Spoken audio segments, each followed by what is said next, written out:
నమస్తే, నేను ఇందు. క్రైస్తవ మతాన్ని చులకన చేస్తూ టార్గెట్ చేస్తూ హీరో శ్రీ విష్ణు మూవీస్ తీస్తున్నారని, మరి ఆయన మూవీస్ని బ్యాన్ చేయాలంటూ క్రైస్తవ సంఘాలు డిమాండ్ చేస్తున్నాయి. మరి దీని గురించి మాట్లాడడానికి మనతో పాటు డాక్టర్ దుర్గా వడ్లమాలి గారు ఇప్పుడు మనతో ఉన్నారు. నమస్తే మేడం. నమస్తే అండి మేడం, ఇప్పుడు మనం చూసుకుంటే హీరో శ్రీ విష్ణు గారు క్రైస్తవ మతాన్ని చులకన చేస్తూ మూవీస్ తీస్తున్నారని, ఆయన మూవీస్ని బ్యాన్ చేయాలంటూ కూడా కొన్ని క్రైస్తవ సంఘాలు డిమాండ్ చేస్తున్నాయి. సో ఏమంటారు మేడం దీని గురించి? ముందు అసలు క్రైస్తవ సంఘాలు బ్యాన్ చేయమని డిమాండ్ చేసే ముందు వాళ్ళు హిందూ మతం గురించి, హిందూ ఆచారాల గురించి వాళ్ళు చేసే మొత్తం మీరు చూడండి, వెళ్ళి వాళ్ళు మాట్లాడే మాటలు వినండి. అవన్నీ వాళ్ళు మానేస్తే అప్పుడు ఇలాంటి సినిమాల మీద వాళ్ళు మాట్లాడచ్చు. ఎందుకంటే వాళ్ళు మీరు కనుక గమనించారంటే, సరే మీరు ప్రసాదం తినద్దు అని అంటారు. ఎవరిని? క్రైస్తవులుగా మారిన వాళ్ళని, అంటే హిందూయిజం నుంచి వచ్చిన వాళ్ళని ప్రసాదం తినద్దు.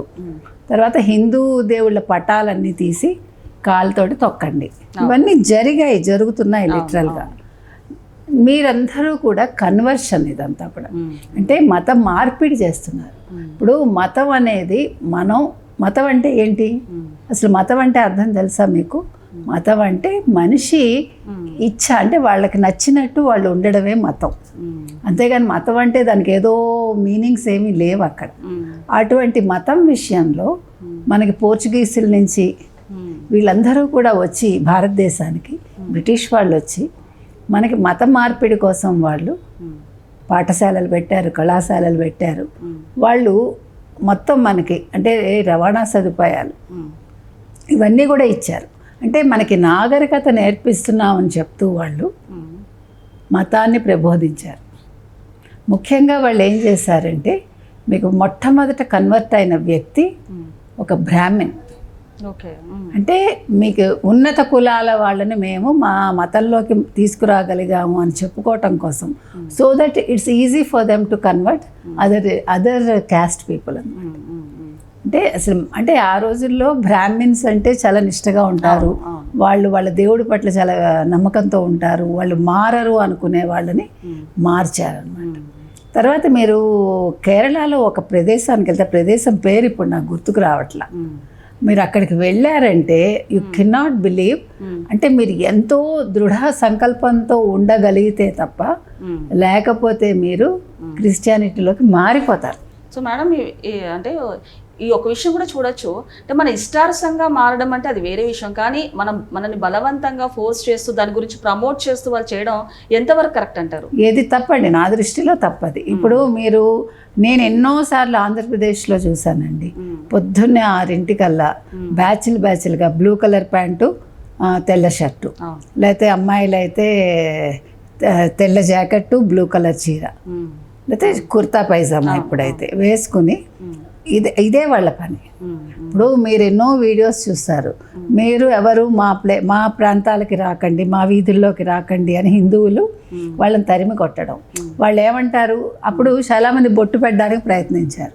సో అలాంటి వాళ్ళని వీళ్ళందరూ ఏమంటారు, ఈ కమ్యూనిస్ట్లో మరొకళ్ళు మీరు అలా ఎలా చేస్తారు అంటే, వాళ్ళు వచ్చి మీకు వాళ్ళ మతాన్ని ప్రబోధించినప్పుడు వీళ్ళు అడ్డుకుంటే తప్పే ఉంది. సరే, నువ్వు మా దగ్గరికి వచ్చావు కదా, మీ మతం గురించి మాకు కరపత్రాలు ఇస్తున్నావు కదా, అలాగే మేము కూడా బొట్టు పెడతాం, పెట్టుకోమంటారు. దే హ్యావ్ టు యాక్సెప్ట్ కదా.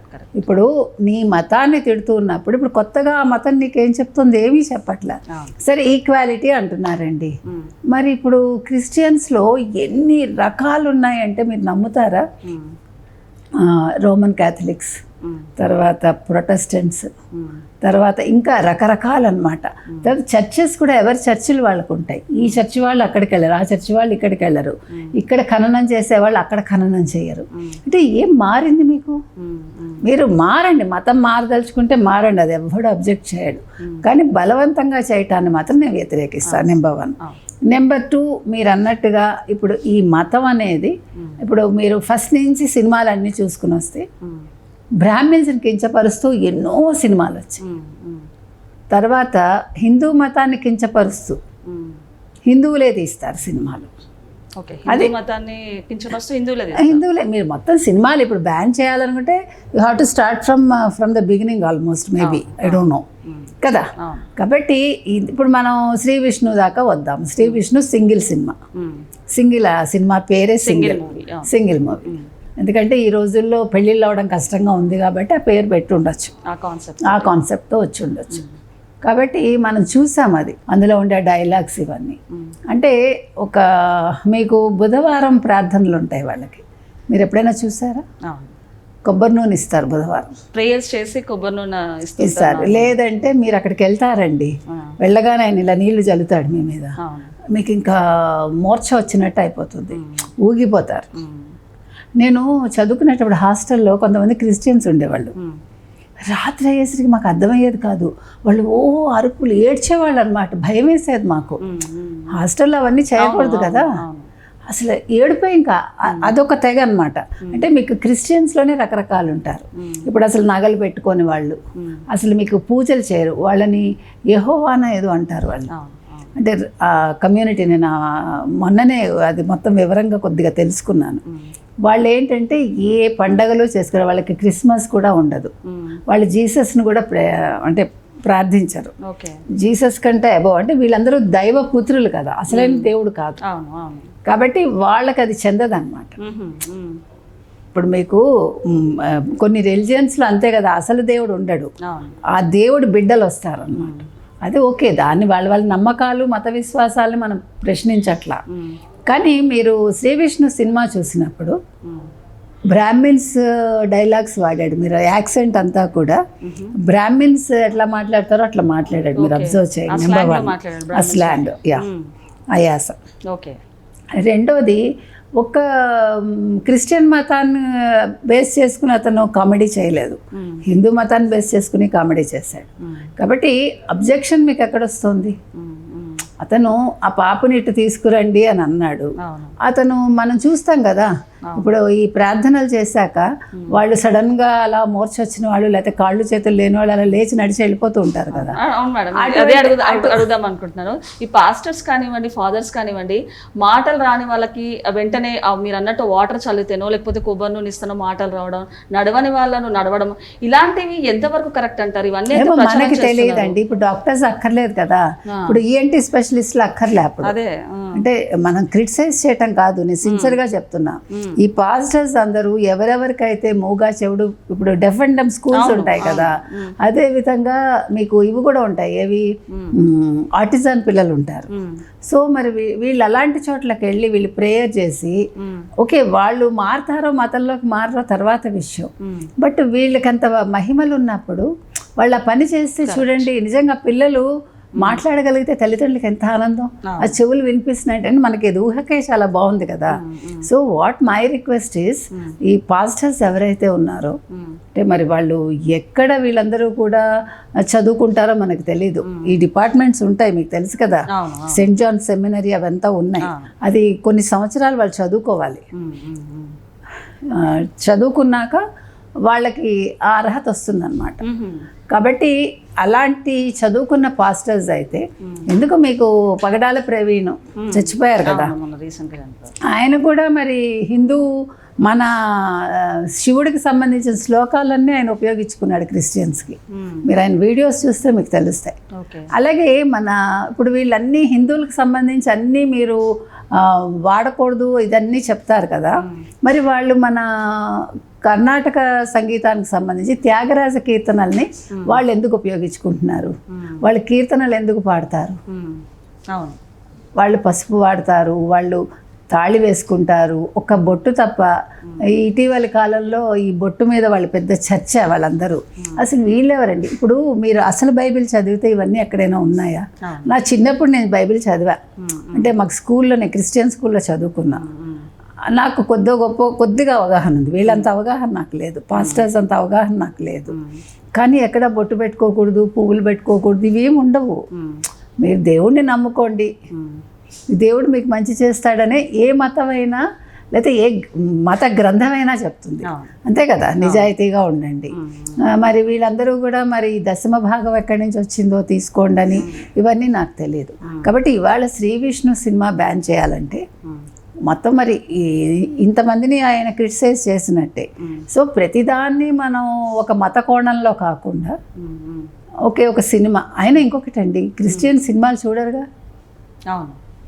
దైవపుత్రులు సినిమాలు చూడరు నాకు తెలిసి. అకార్డింగ్ టు బైబిల్ బైబిల్ వాళ్ళు చూడరు కాబట్టి they need not bother about that. Number madam మరి ఇంకొకటి చూసుకుంటే సంక్రాంతి టైంలో మనం అయితే గొబ్బెమ్మలం పెడతాము, అలాంటి వాటిని కూడా అంటే ఒక ఆవు యొక్క పేడని తీసుకొచ్చి ఇలాంటివి చేస్తారంటూ వాళ్ళు కొన్ని కించపరిచే అలా అంటున్నారు. మీకు మనం బతుకమ్మ ఆడాం కదా, అవును బతుకమ్మ తర్వాత ఇంకోటి ఏంటండి, వాళ్ళు ఇప్పుడు అవన్నీ కూడా యేసయ్య మీద వాళ్ళు చేస్తున్నారు. అవన్నీ మన పండగలన్నీ కూడా వాళ్ళు కన్వర్ట్ చేసుకుని వాళ్ళు ఆడుతున్నారు. ఇంకా మరి మీ మతం ఏంటి మారింది? అయితే ఇప్పుడు మన హిందూ సంఘాలను కూడా వాళ్ళు కించపరిచినట్టే కదా. అందుకని దీనికి ఎండ్ ఎక్కడుంది? నేను ఏమంటున్నానంటే, మీరు అంటే ఫారిన్ కంట్రీస్లో ఎలా అయితే మీ మతాన్ని ప్రబోధిస్తారో ఆ రకంగానే మీరు ప్రబోధించండి. మీరు హిందూ సంప్రదాయాలను మీరు చేపట్టకండి. ఎందుకంటే పోప్ చెప్పారు ఇవి. గతంలో పోపు మీరు హిందూ సంప్రదాయాల ప్రకారం మీరు క్రిస్టియానిటీని ప్రీచ్ చేయండి అని ఆయన ఇచ్చారు. ఈ పోప్ కాదు, మొన్న చనిపోయిన ఆయన కాకుండా పోప్ జాన్ పాల్ అనుకుంటా, నాకు ఎగ్జాక్ట్ గుర్తులేదు. ఆయన వాళ్ళకి అనుమతి ఇచ్చారు. మీకు అర్థమైందా? అప్పటి నుంచి వాళ్ళు ఈ సంప్రదాయాలను పాటిస్తున్నారు. అంటే మిమ్మల్ని చేరుకోవాలంటే మీ సంప్రదాయ రూపంలో వాళ్ళు చేరుకుంటున్నారు, మిమ్మల్ని మత మార్పిడి చేయగలుగుతున్నారు. ఓకే, మీకు తెలుసో లేదో, మీకు క్రిస్టియన్స్ చరిత్ర చూసారంటే ఒక ఆయన రీసెర్చ్ కూడా చేశారు దాని మీద. నేను 1-2 చోట్ల దాని మీద ప్రసంగించాను కూడా. ఆయన పేరు మర్చిపోయాను. మెడ్రాస్లో ఒక ఫారినర్ అప్పట్లో, నేను పుట్టలేదు అప్పటికి, ఆయన వచ్చి ఆయన మన సన్యాసిలాగా వేషం వేసుకుని కాషాయ వస్త్రాలు ధరించి వీటిని ఏమంటారు రుద్రాక్షలు అవన్నీ వేసుకుని తలకి రుద్రాక్ష కట్టుకుని, ఆయన పేరు నేను మీకు నెక్స్ట్ టైం చెప్తా ఖచ్చితంగా, నేను ఇప్పుడు మర్చిపోయాను. ఆయన వీధులంట తిరుగుతూ ఈ క్రిస్టియానిటీని ప్రీచ్ చేశాడు మద్రాసులో, రుద్రాక్షలు వేసుకొని. ఆ ఫోటో కూడా మీకు దొరుకుతుంది, ఆయన పేరు చెప్తాను మీకు.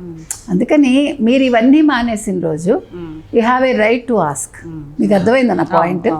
ఇప్పుడు మీ మతం మీద మీకు అభిమానం ఉండడం తప్పు లేదు, కానీ పరమతాన్ని మీరు దూషించడం మానేసినప్పుడు మీరు ఇలాంటి సినిమాలు మీరు బ్యాన్ చేయండి, శ్రీ విష్ణుని బ్యాన్ చేయండి, లేకపోతే ఈ సినిమా తీసిన దర్శకుడిని బ్యాన్ చేయండి అని మీరు అడగండి, తప్పు లేదు.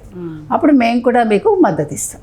సో మేడం మీరు అన్నట్టే నిజంగా ఈ పాస్టర్స్కి కానివ్వండి, ఫాదర్స్కి కానీ ఆ మహిమ ఉండుంటే ఒక ఫ్రీ సర్వీస్ లాగా ప్రమోషన్స్ చేసే బదులు డిఫరెంట్ స్టూడెంట్స్ వాళ్ళ స్టూడెంట్స్కి ఒక ఫ్రీ సర్వీస్ లాగా చేస్తే కొంతమంది పిల్లల్ని ఆదుకున్నట్టు కూడా అవుతుంది. నేను అదేగా మీకు చెప్తున్నాను, డాక్టర్సే అక్కర్లేదు మనకి.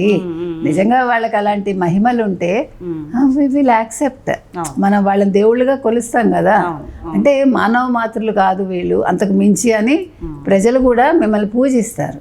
సో అదేదో మీరు ఆ బుధవారాలు లేకపోతే మరొక రోజు చేయకుండా ప్రతి డెఫ్ అండ్ డమ్ స్కూల్కి వెళ్ళండి, తర్వాత ఆటిజం స్కూల్స్కి వెళ్ళండి, వాళ్ళని మంచిగా మార్చండి. We are requesting them actually. మీకు అర్థమైందా? Okay madam, namaste, thank you.